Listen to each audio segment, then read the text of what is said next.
Muy buenas noches, profesora. Hoy mostraremos el arte contemporáneo, dirigido y editado por Evan Borda y con la gran colaboración de los estudiantes Luis Alberto Balcazar Machaca, Deinar Julio Ñáñez Trujillo, Zona La Paz Yupanqui, y espero que sea de su agrado esta exposición. Posimpresionismo es un término histórico-artístico que se aplica a los estilos pictóricos a finales del siglo XIX y a principios del siglo XX. Posteriormente, el impresionismo lo acuñó el crítico británico Roger Fry con motivos de una exposición de pinturas de Paul de Cézanne, Paul Gauguin y Vincent van Gogh, que se celebró en Londres en 1910. Sus exponentes reaccionaron contra el deseo de reflejar fielmente a la naturaleza y presentaron una visión más subjetiva del mundo. Antecedentes. Todos los artistas agrupados bajo el término postimpresionismo conocieron y practicaron en algún momento los postulados impresionistas, un movimiento pictórico que se desarrolló en la segunda mitad del siglo XIX y que se rompió los supuestos académicos, sociales y económicos vigentes en el arte. El expresionismo. El expresionismo fue un movimiento cultural surgido en Alemania a principios del siglo XX, que se plasmó en un gran número de campos como en artes plásticas, arquitectura, literatura, música, cine, teatro, danza, fotografía, etc. Su primera manifestación fue en el terreno de la pintura, coincidiendo en el tiempo con la aparición del fauvismo francés, hecho que convirtió a ambos movimientos artísticos en los primeros exponentes de las llamadas vanguardias históricas. Más que un estilo con características propias comunes, fue un movimiento heterogéneo, una actitud y una forma de entender el arte que aglutinó a diversos artistas de tendencias muy diversas y diferente formación a nivel intelectual, surgido como reacción del impresionismo frente al naturalismo y el carácter del positivista de este movimiento a finales del siglo XIX. Los expresionistas defendían un arte más personal e intuitivo. El expresionismo suele ser entendido como la deformación de la realidad para expresar la forma más subjetiva de la naturaleza y el ser humano, dando primicia a la expresión de los sentimientos más que a la descripción objetiva de la realidad. Entendido de esta forma, el expresionismo es extrapolable a cualquier época y espacio geográfico. Con sus colores violentos y su temática de soledad, de miseria, el expresionismo reflejó la amargura que invadió a los círculos artísticos e intelectuales de Alemania,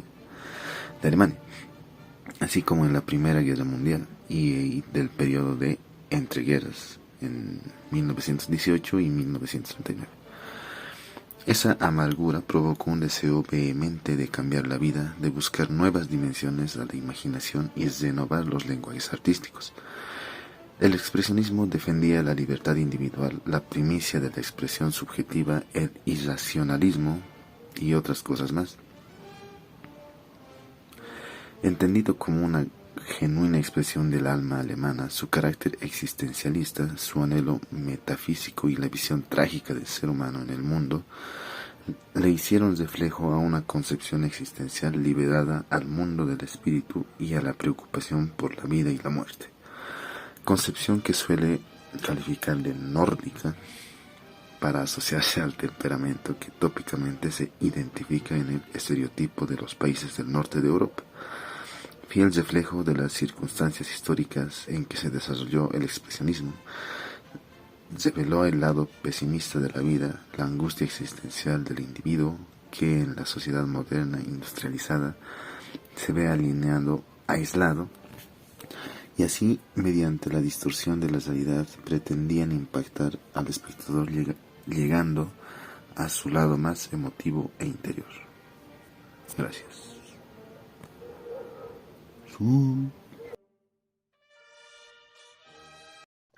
Buenos días, profesora. Hoy voy a exponer sobre el neoimpresionismo.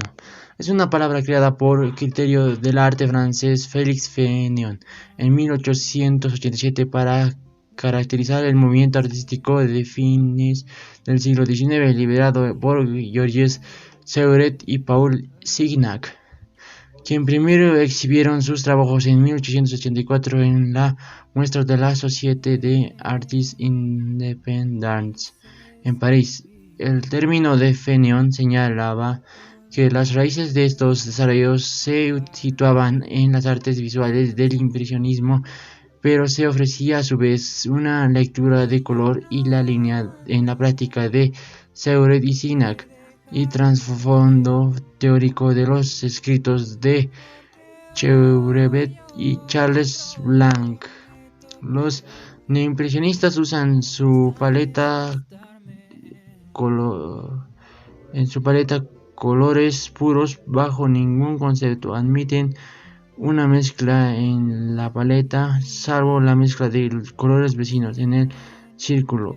Estos matizados entre sí y aclarados con blanco, entregada la multiplicidad de los colores del prisma y todas sus graduaciones, merced al empleo de trazos aislados de pincel cuyo tamaño mantienen una correcta proporción con el tamaño de todo el cuadro.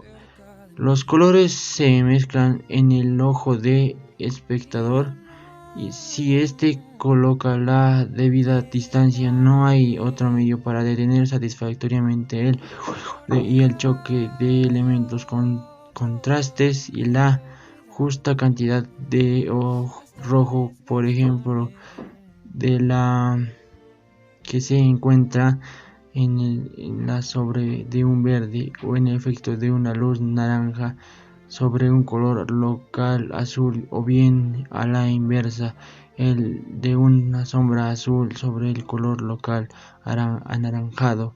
Si estos elementos se combinan de otra manera y no por mezcla óptica, los que se obtiene es color sucio.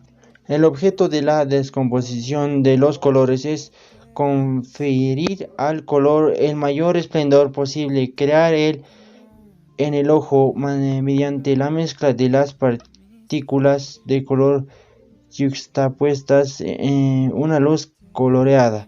El brillo de la luz y los colores de la naturaleza de esta fuente de todo tomamos nosotros las partes fundamentales de nuestras obras, pero el artista debe seleccionar esos elementos. Un cuadro de líneas y colores compuestos por un artista genuino representa una plasmación más inmediata que la copia de la naturaleza, tal y como nos la ofrece la casualidad. La técnica de descomposición de los colores asegura precisamente a la obra una armonía cabal, divina proporcione, merced a la correcta distribución y exacto equilibrio de aquellos elementos, y según las reglas del efecto de contraste, gradación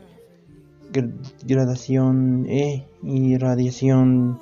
Los impresionistas aplican estas reglas que los impresionistas solo observan aquí y allá y por instinto en la forma más constante y estricta. Los neoimpresionistas no atribuyen importancia a la forma de la pincelada, pues que no les sirve como medio expresivo del modelado, del sentimiento, de la imitación de la forma de un objeto. Para ellos la pincelada no es más que una de las innumerables partes que en conjunto componen el cuadro, un elemento que desempeña el mismo papel que la nota en una sinfonía. Sensaciones tristes o jubilosas, estados de ánimo apacibles o agitados, no se expresan ya a través de virtuosis de la pincelada, sino mediante la correlación de líneas, colores y tonos. El arte de los coloristas está evidentemente asociado en cierto sentimiento tanto con la matemática como la música frente a una tela todavía intacta. El pintor debería determinar ante todos cuáles son los efectos, líneas y superficies cruzan, cuáles los colores y tonos que deberían cubrir la descomposición de los colores. Es un sistema que busca armonía, más una estética que una técnica. Los cuadros de neoimpresionistas no son estudios ni cuadros de caballetes, son ejemplos de un arte de despliegue decorativo que sacrifica la anécdota a la línea, el análisis y al síntesis, lo fugaz a lo perdurable, y confiere a la naturaleza tal estadía ya que se reproduzcan en forma dudosa una verdadera intangible. El neoimpresionismo también se ve en el puntillismo. Es una técnica artística que consiste en hacer una obra mediante el uso de diminutos puntos. Apareció por primera vez en 1884 en Francia, encabezada por el pintor neoimpresionista Georges Seurat, al que se le siguieron artistas como Henri Edmond Gros y Vallaud Bucaque. El italiano, los puntillistas adoptaron